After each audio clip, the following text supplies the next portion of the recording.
Hi everyone, welcome to a video from FIFAaddiction.com on mastering passing in FIFA 16. This is also the same in 15, 14, etc. Now before you laugh and say it's not possible, we know that online especially is sometimes a bit of a challenge, but we will explain a bit more on that later. However, following these methods you should improve your passing significantly and start to play FIFA 16 better. Now step 1 is turn off passing power assistance in the settings. So here we are on the menus, in customize your controls. See here there's passing power assistance.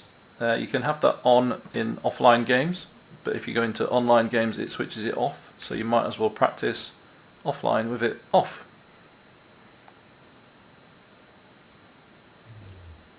And all that does is makes your passes the right weight, so it always goes to the player at the right speed according to what the game thinks.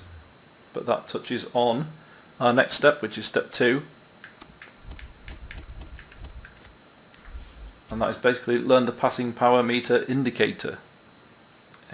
When you play the game, I will just go into a match offline in beginner. Doesn't really matter on the teams because it's beginner. Play.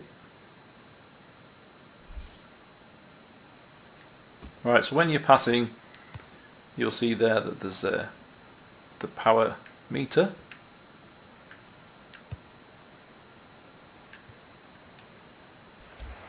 Right, so you'll see the power bar fill up as you hold the pass button. But have you actually noticed the white indicator which appears after you've let go of the power? See there? This is how much power is needed for the ball to travel to the player according to the mechanics of the game. A bit less or more and the pass should still reach the player, but slower or quicker, meaning it could be intercepted or harder control when the ball arrives at the feet. So what you need to do is go into an offline kickoff match on beginner level and keep passing until you get used to passing to different players at different times, different distances, and make sure that you can try and get the green power bar so that it hits the white indicator. So there you're getting closer, there you're getting closer. So as long as it's within a couple of millimeters, so there it's just slightly over, there it's perfect, there it's just slightly over, there it's just slightly under, slightly under, slightly under.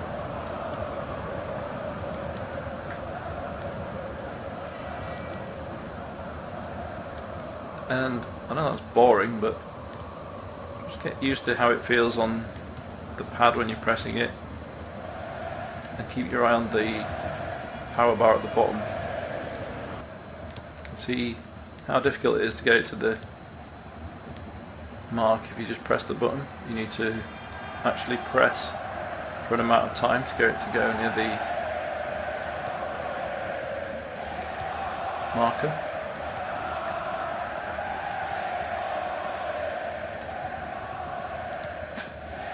I know you're going to get bored of doing that and it seems boring, but you can do it in online games as well. Just try and be aware of where that marker is, because that is an indicator of where the game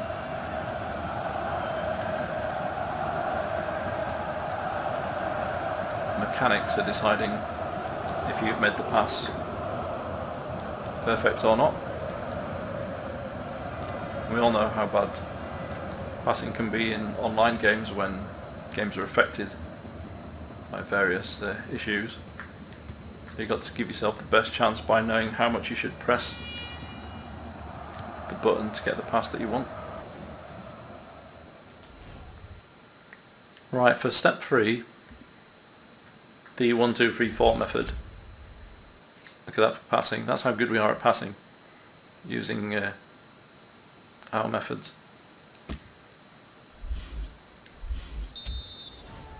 Right, so the 1, 2, 3, 4 method We already know how much we need to hold the pass to get it to a player on the pitch.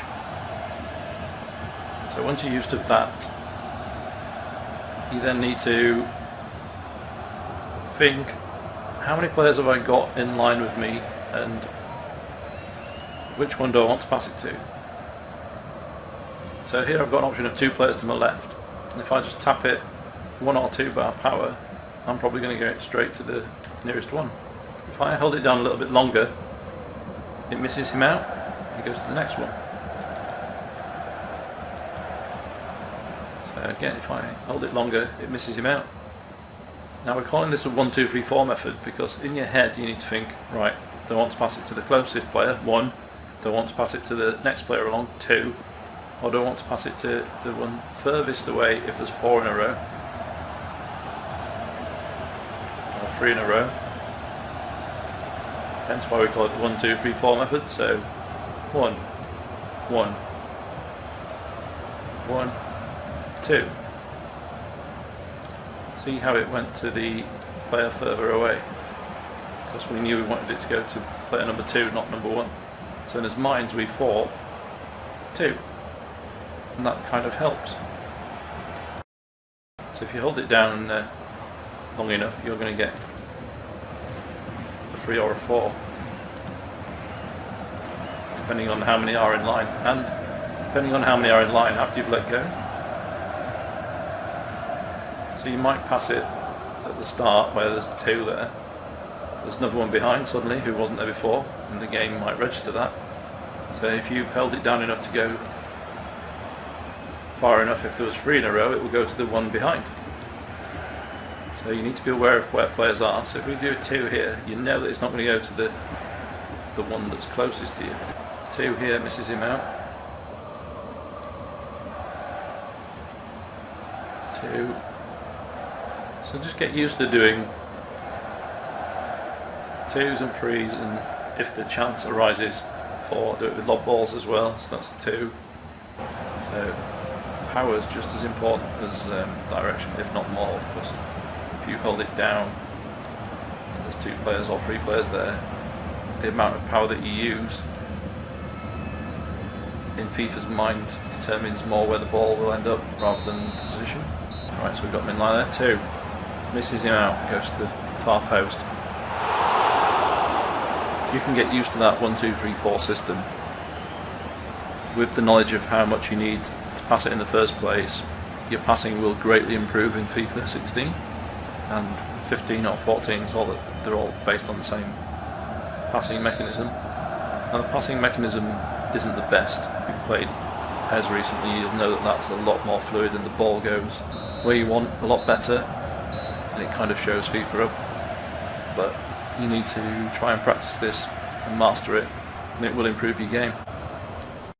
Now we'll finish off by showing you how good our passing is online in Ultimate Team against a really good player. And look at his team name. 2.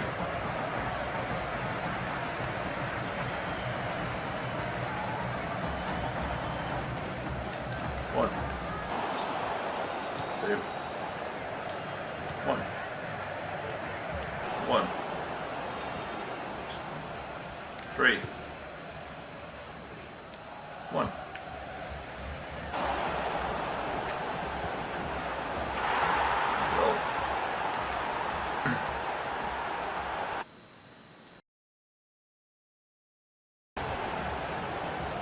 2. Tackle. 1. 2. 2. 3. 1. On the onside.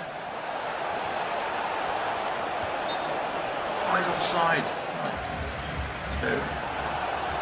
1 is in.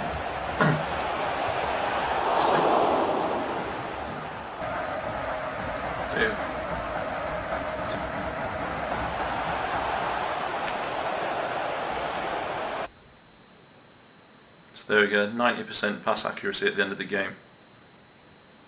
Held possession, better finishing, and came out with a win. And that's because we're on top of our passing game.